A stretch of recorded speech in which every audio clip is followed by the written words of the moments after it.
What's up, everybody? Today we're going to be talking about the Kindle Oasis and just Kindles in general and whether or not you need one, because there is this debate with paper printed books surging and just like doing better than ever.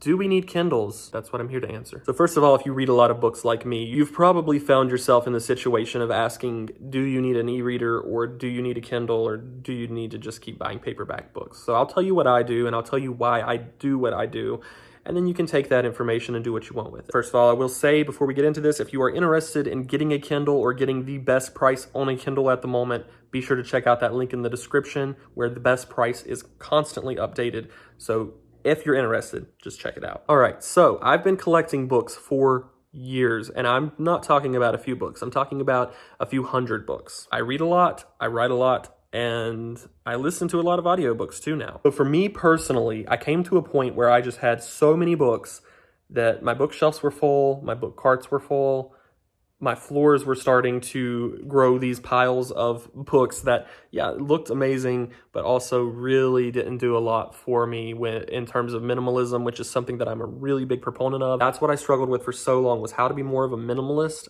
and still be a reader, because it seems like you have to choose one or the other, and you don't really.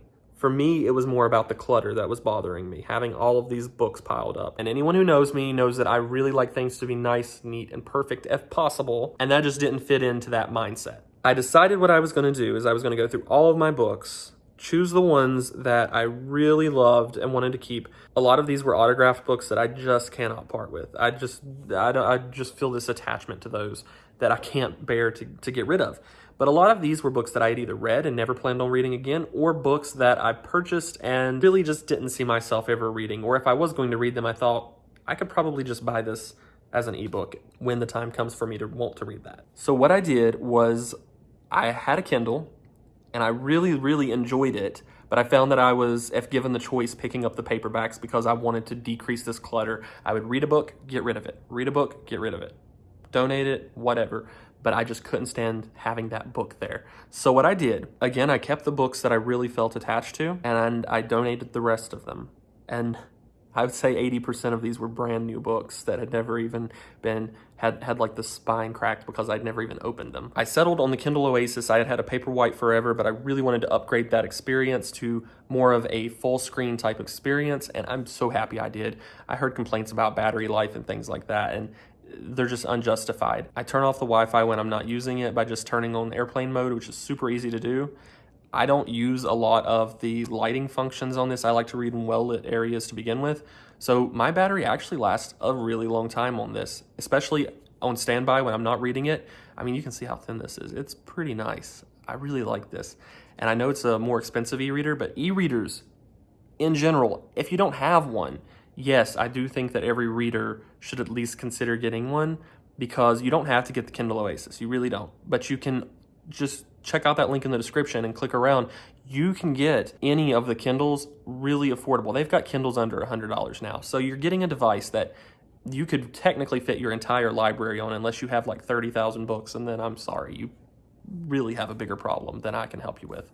That's where I was headed before I decided to do this.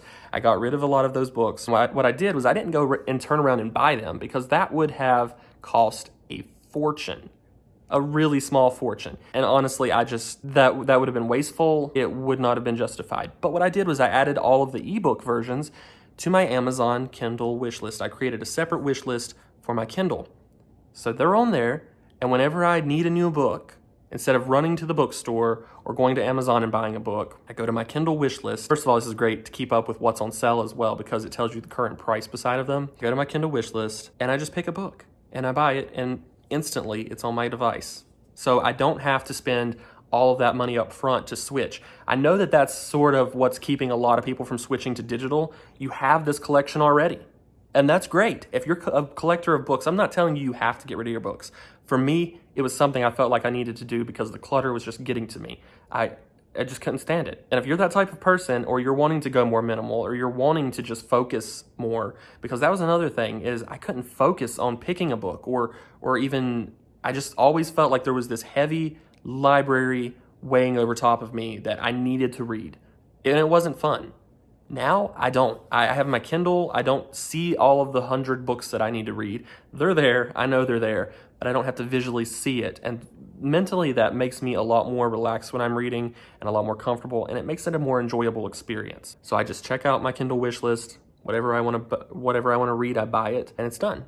Simple as that. So I still have print books. I still really enjoy a good autographed book if there's a book signing or something nearby. But I love having my Kindle because this device here, this thin, simple device, took the place of hundreds and hundreds of books that I owned. I'm not even exaggerating. I have owned hundreds of books over the past few years. And when I moved into my house, there were probably 10 boxes of just books. I mean, it was insane. Let me know in the comments what you think about the Amazon Kindle. Do you have an e-reader? If you don't have an e-reader, is that something you'd ever consider getting? Be sure to check out that link for an amazing deal on one of these. Give this video a thumbs up. Subscribe if you haven't already, and I'll see you guys later.